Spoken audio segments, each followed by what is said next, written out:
अस्सलाम वालेकुम my YouTube family, कैसे हैं आप लोग सब। उम्मीद करती हूँ आप सब लोग खैरियत से होंगे। तो जी आज मैं चॉकलेट लवर्स के लिए बहुत ही मज़ेदार से केक की रेसिपी लेके आई हूँ, bakery style chocolate malt cake. इसका टेस्ट बहुत ही ज़बरदस्त होता है, इसकी फ्रॉस्टिंग और इसका स्पंज दोनों ही बहुत ज़बरदस्त बनते हैं। तो अगर आप भी ये मज़ेदार सा केक बनाना सीखना चाहती हैं, इस वीडियो को ज़रूर देखिएगा और स्किप बिल्कुल नहीं कीजिएगा। बहुत छोटे छोटे पॉइंट्स हैं जो मैं आपके साथ शेयर करूँगी, तो आप ये रेसिपी लाजमी देखिएगा और ट्राई कीजिएगा। तो चलें जी, बगैर देर किए हुए अपना केक बनाना शुरू करते हैं। सबसे पहले हम स्पंज रेडी कर लेंगे। ये मेरे पास उनकी इंग्रेडिएंट्स हैं और इस स्पंज की रेसिपी मैं आपको कप्स में बताऊंगी और टेबल स्पून में, ताकि जिनके पास स्केल नहीं है तो वो आसानी से इस रेसिपी को फॉलो करके ये मज़ेदार सा केक बना सकें। और उससे पहले अगर आपने अभी तक मेरे चैनल को सब्सक्राइब नहीं किया तो ज़रूर कर लीजिएगा, बेल आइकन को प्रेस कर लीजिएगा। और अगर आपको मेरी वीडियोज़ अच्छी लगती हैं तो लाइक, कमेंट्स और शेयर ज़रूर कर दिया करें। तो चलें जी, स्पंज बनाना शुरू करते हैं। मैदा है 3/4 कप, शुगर है 3/4 कप, 2.5 टेबल स्पून है cocoa powder, 1 teaspoon vanilla essence, 1 teaspoon baking powder, 1/4 cup oil, 2 tablespoon yogurt, 2.5 tablespoon है मेरे पास माइलो पाउडर। और अगर आपके पास माल्ट पाउडर मौजूद है तो आपने इस रेसिपी में वो यूज़ करना है। बेसिकली इस रेसिपी में माल्ट पाउडर ही यूज़ किया जाता है, लेकिन मैंने जब ये केक बनाना था तो मुझे किसी भी ऑनलाइन पेज से वो मिला नहीं था, तो फिर मैंने उसकी जगह पे माइलो पाउडर यूज़ कर लिया है। ये आपको कम बजट में मिल जाएगा, एक्सपेंसिव नहीं होता इतना ज़्यादा, लेकिन माल्ट पाउडर थोड़ा सा एक्सपेंसिव होता है।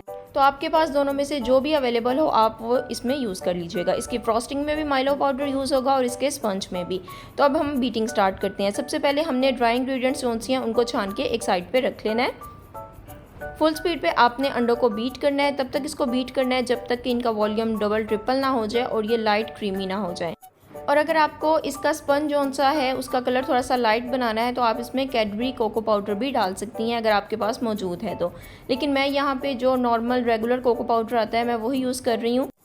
अच्छा जी, आजकल ये काफ़ी इशू हो रहा है कि अंडे जो से हैं वो ठीक तरीके से बीट नहीं हो रहे होते हैं, वो लिक्विड ही रहते हैं। आप उसको जितना ही बीट कर लें, तो वजह ये है कि गर्मी काफ़ी ज़्यादा हो चुकी है और गर्म अंडे हुए होते हैं, तो आप उसको बीट करती हैं तो उसका वॉल्यूम बनता ही नहीं है। तो आप ऐसे किया करें, 10 से 15 मिनट के लिए उनको फ्रिज में रख दें ताकि वो थोड़े से ठंडे हो जाएं। तो जब आप अंडों को फिर बीट करेंगी तो वो आसानी से बीट हो जाएंगे। ठीक है जी। तो अब मैंने इसमें बाकी सारे इंग्रेडिएंट्स डाल दिए हैं, शुगर डाल दिया, ऑयल डाल दिया, वनीला एसेंस डाल दिया और साथ ही मैंने इसमें दही भी डाल दी है। सब इंग्रेडिएंट्स इसमें अच्छी तरह से मिक्स हो चुकी हैं। अब स्पैचुला के साथ इसको हम क्लीन कर लेंगे और बाद में ये मैदा, कोको पाउडर और जो माइलो पाउडर है, बेकिंग पाउडर है जो मैंने छान के एक साइड पर रखा हुआ था, वो इसमें डाल रही हूँ और इसको हल्के हाथ से आपने फोल्ड करते जाना है। अच्छा, अगर आपको ये सारा कुछ मिक्स करने के बाद लगे कि बैटर जो सा है काफ़ी थिक हो गया है तो आप इसमें 1 से 2 चम्मच दूध के भी शामिल कर सकती हैं। अगर तो सर्दियों का मौसम है तो आपने दूध को थोड़ा सा नीम गर्म कर लेना है, और अगर गर्मियों में आप इसे बना रही हैं तो फिर आप ऐसे रूम टेम्परेचर वाला दूध ही इसमें शामिल कर लीजिएगा। हाँ, आपने इसमें ठंडा दूध शामिल नहीं करना, फ्रिज से निकला हुआ। ड्राई इंग्रेडिएंट्स मिक्स करने के बाद मुझे बैटर की कंसिस्टेंसी काफ़ी थिक लग रही थी तो मैंने भी इसमें थोड़ा सा दूध शामिल किया है। अगर आपको दूध शामिल करने की ज़रूरत हो आपने तभी ही करना है, ठीक है, अदरवाइज़ आपको ज़रूरत नहीं पड़ेगी अगर ये इसकी कंसिस्टेंसी जो सी है वो थोड़ी सी लिक्विड ही हो।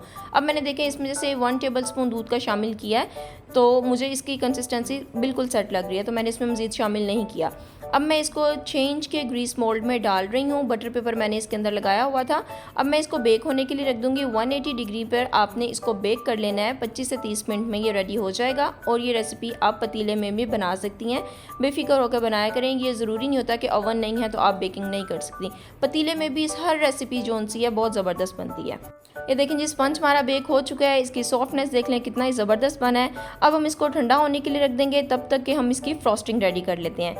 ये फ्रॉस्टिंग की इंग्रेडिएंट्स हैं, मैं साथ साथ डालती जाऊंगी और आपको बताती जाऊंगी। सबसे पहले हमने 1/2 कप बटर लेना है, उसको बहुत अच्छी तरह से बीट कर लेना है और फिर हमने इसमें डाल देनी है 1/4 कप आइसिंग शुगर। आपने इसमें पाउडर शुगर नहीं डालनी, आइसिंग शुगर ही डालनी है और इसको अच्छी तरह से बीट करके जैसे कि बटर क्रीम बनाते हैं ना, आपने इसको वैसे बना लेना है। और बटर जो सा है वो आपने इसमें अनसॉल्टेड यूज़ करना है, सॉल्टेड बटर मत यूज़ कीजिएगा, नहीं तो आपकी जो फ्रॉस्टिंग है वो सॉल्टेड बनेगी।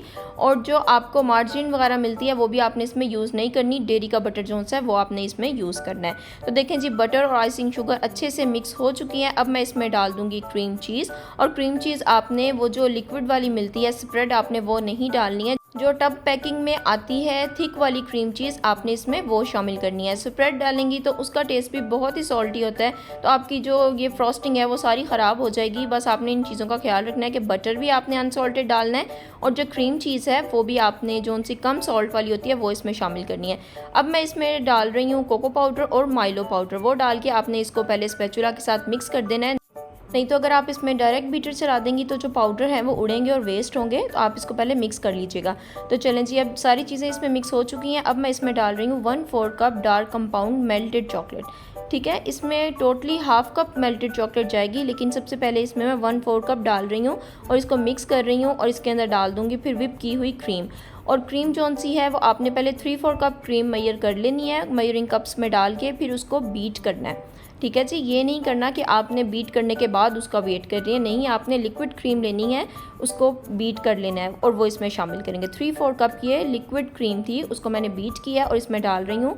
और ये विपिंग क्रीम है, विपी विप की आप ले लें या किसी भी ब्रांड की ले लें जो भी आप यूज़ कर रही हैं। और बहुत से लोगों को क्रीम हैंडल करने में मसला होता है, तो वजह यही होती है कि आप वेदर के अकॉर्डिंग जो सी है क्रीम को हैंडल नहीं करती हैं।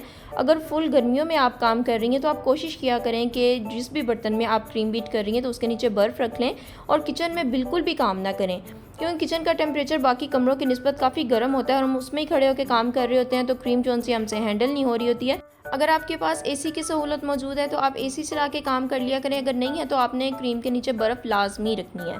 तो चलें जी, देखें इसमें मैंने 1/4 कप मज़ीद मेल्टेड चॉकलेट डाल दी और इसका कलर देख लें कितना अच्छा हो गया। हमें ऐसी ही फ्रॉस्टिंग चाहिए थी। अगर तो ये थोड़ी सी मेल्टेड आपको लगे तो आप इसको फ्रिज में रख दीजिएगा और फिर आपने इसको केक के ऊपर अप्लाई करना है। अब यहाँ पे मैं केक को सोक कर रही हूँ। मिल्क में मैंने माइलो पाउडर और थोड़ी सी शुगर डाली है और उसके साथ मैंने स्पंज को सोक कर दिया है।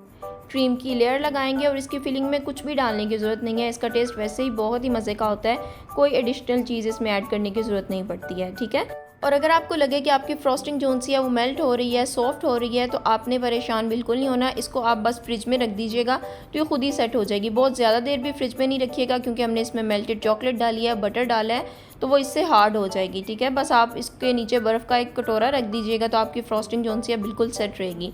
मैंने यहाँ क्रीम के नीचे बर्फ़ इसलिए नहीं रखी थी क्योंकि मौसम नॉर्मल था और मुझे इस तरह की कोई ज़रूरत पेश ही नहीं आई थी, तो आसानी से ये फ्रॉस्टिंग बन गई थी और ना ही ये मेल्ट हुई थी। अब मैंने इसकी क्रम कोटिंग कर दी है, इसके ऊपर क्रीम एक दफ़ा भर के रख दी है, इसको फैला देंगे और वो प्रोसीजर आपको पता है कि आपने केक का प्लास्टर कैसे करना है। और अगर आप बिगनर हैं और आपसे डेकोरेशन वगैरह ठीक से नहीं होती है तो तब भी आप ये वाला केक बहुत आसानी से बना सकती हैं। सिर्फ आपके पास एक पैलेट नाइफ़ होनी चाहिए, कोई नोज़ल नहीं चाहिए, कोई पाइपिंग बैग नहीं चाहिए।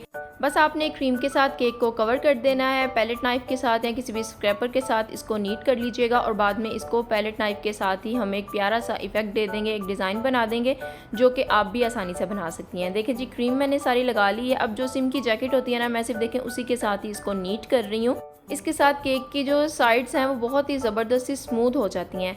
अब टॉप पे मैं पैलेट नाइफ़ के साथ इसको क्लीन कर रही हूँ। यहाँ पे मौसम थोड़ा सा ठंडा आया था तो ये देखें इस तरह से ये नीटनेस इसमें नहीं आ रही थी, तो मैंने पैलेट नाइफ़ को गर्म पानी में डिप करके रखा था और फिर मैंने इसको केक के ऊपर चला दिया था, तो इसमें नीटनेस आने लग गई थी।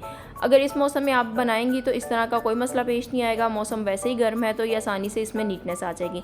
अब ये देखें इस तरह पैलेट नाइफ़ को आपने प्रेस करते जाना है और टर्न टेबल को घुमाते जाना है तो ये ज़बरदस्त सा इफेक्ट इसके ऊपर आ जाएगा। आप भी आसानी से इसको बना सकती हैं। तो चलें जी, केक हमारा ज़बरदस्त सा रेडी है। अब आप लोग इसको ज़रूर ट्राई कीजिएगा और फिर मुझे इसका फ़ीडबैक दीजिएगा। दुआओं में याद रखिएगा जी। अल्लाह हाफिज़।